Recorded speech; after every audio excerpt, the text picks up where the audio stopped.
Bapak, Ibu, saudara-saudari, adik-adik kaum muda yang terkasih, Shalom. Apa kabar hari ini? Semoga Anda semua selalu sehat dan bahagia.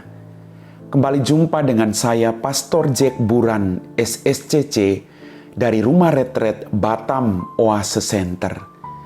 Hari ini kita kembali mendengarkan dan merenungkan firman Tuhan. Mari kita siapkan hati kita. Tuhan sertamu dan sertamu juga. Inilah Injil Yesus Kristus menurut Santo Lukas. Dimuliakanlah Tuhan.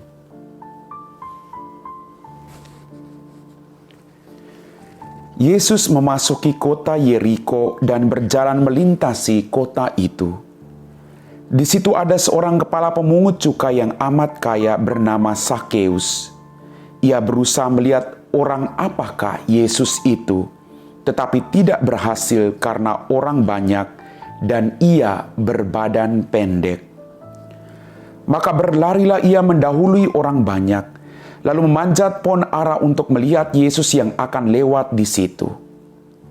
Ketika Yesus sampai ke tempat itu, melihat ke atas dan berkata, "Sakeus, segeralah turun. Hari ini aku mau menumpang di rumahmu." Sakeus segera turun dan menerima Yesus dengan sukacita. Tetapi semua orang yang melihat hal itu bersungut-sungut katanya, "Ia menumpang di rumah orang berdosa." Tetapi Sakeus berdiri dan berkata kepada Tuhan, "Tuhan, separuh dari milikku akan kuberikan kepada orang miskin. Dan sekiranya ada sesuatu yang kuperas dari seseorang, akan kukembalikan 4 kali lipat." Kata Yesus kepadanya, "Hari ini terjadilah keselamatan atas rumah ini. Karena orang ini pun anak Abraham. Anak manusia memang datang untuk mencari dan menyelamatkan yang hilang." Demikianlah sabda Tuhan. Bapak, Ibu, saudara-saudari, adik-adik kaum muda yang terkasih. Melalui bacaan Injil Lukas pada hari ini, saya mau mengajak Anda untuk merenungkan ada hal-hal baik, kualitas-kualitas baik yang dimiliki oleh Sakeus. Sakeus dipandang sebelah mata oleh orang lain. Sakeus dipandang hina oleh orang lain. Sakeus dianggap orang berdosa. Tapi ada satu kerinduan dari dalam hati Sakeus untuk berjumpa dengan Tuhan. Maka apapun situasinya, apapun tantangannya, dia berjuang mencari tahu siapa Tuhan itu. Sampai dia memanjat pohon karena badannya pendek. Dan orang berbondong-bondong pada saat itu, sehingga dia tidak punya kesempatan untuk melihat Yesus. Sungguh luar biasa.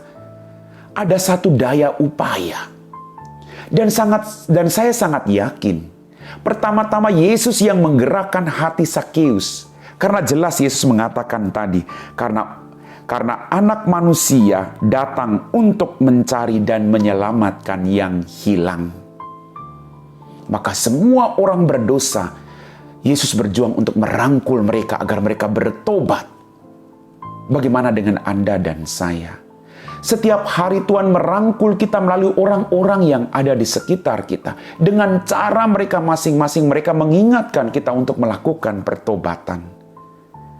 Apakah kita mau melakukan itu? Sakeus tadi ketika dia naik ke atas pohon, Yesus melihatnya. Dan Yesus berkata kepada Sakeus, "Sakeus, turun. Hari ini aku menumpang di rumahmu." Kata-kata Yesus ini sungguh meneguhkan, sungguh damai. Maka Sakeus segera turun. Lalu Sakeus berkata banyak hal kepada Yesus. Apa yang dia ambil akan dia kembalikan. Bahkan berkali-kali lipat. Suatu perubahan diri ketika dia melihat cinta Tuhan terhadap dirinya. Bagaimana dengan kita? Kita merasakan bahwa sampai detik ini kita masih diberikan napas kehidupan. Cinta Tuhan yang sungguh luar biasa. Mampukah kita melakukan pembaharuan dalam hidup kita masing-masing seperti yang dilakukan oleh Zakheus? Karena ingat, Tuhan Yesus datang supaya Anda dan saya memperoleh keselamatan itu. Bapak, Ibu, saudara-saudari, adik-adik kaum muda yang terkasih, keselamatan terjadi ketika ada kerjasama antara kita dengan Tuhan. Tidak bisa Tuhan sendiri. Tuhan datang membawa keselamatan. Tapi apakah kita mau menerima itu? Ini yang paling penting. Harus ada kerjasama antara kita dengan Tuhan. Dan jangan pernah menyerah. Siapapun Anda, apapun latar belakang Anda, seberat apapun dosa Anda, kata Yesus kepadanya, hari ini terjadi keselamatan atas rumah ini, karena orang ini pun anak Abraham. Anak manusia memang datang untuk mencari dan menyelamatkan yang hilang. Sungguh luar biasa. Kita punya Bapa yang Maha Rahim, Bapa yang berbelas kasih, yang mau merangkul kita setiap saat dalam kehidupan kita masing-masing. Amin. Bapak, Ibu, saudara-saudari, adik-adik kaum muda yang terkasih, kita telah diteguhkan oleh firman Tuhan. Sungguh luar biasa bahwa Tuhan mencintai Anda dan saya, dan Tuhan menghendaki, Tuhan menyapa Anda supaya kita melakukan pertobatan dalam kehidupan kita, supaya kita memperoleh keselamatan. Mari kita siapkan hati kita untuk berdoa. Dalam nama Bapa dan Putra dan Roh Kudus, amin. Tuhan Allah Bapa kami dalam kerajaan surga, terima kasih atas rahmat kehidupan, berkat berlimpah, mujizat-mujizat yang masih Engkau berikan kepada kami masing-masing. Engkau tahu siapa kami. Engkau tahu bahwa kami ini orang berdosa, Tuhan. Ampunilah segala kesalahan dan dosa-dosa kami. Bantulah kami. Tambahkan iman kami, agar kami dari hari ke hari memperbaharui hidup kami dan mengikuti segala perintah-Mu. Berkatilah orang-orang sakit, orang-orang yang kami janjikan doa dengan segala pergumulan yang sedang mereka hadapi. Engkau Allah yang Maha Rahim. Hari ini juga Tuhan, Engkau akan bertamu di rumah kami masing-masing. Kami puji Engkau Bapa, kini dan sepanjang segala masa. Amin. Tuhan sertamu dan sertamu juga. Semoga kita sekalian diberkati oleh Allah yang Maha Kuasa, Bapa dan Putra dan Roh Kudus. Amin.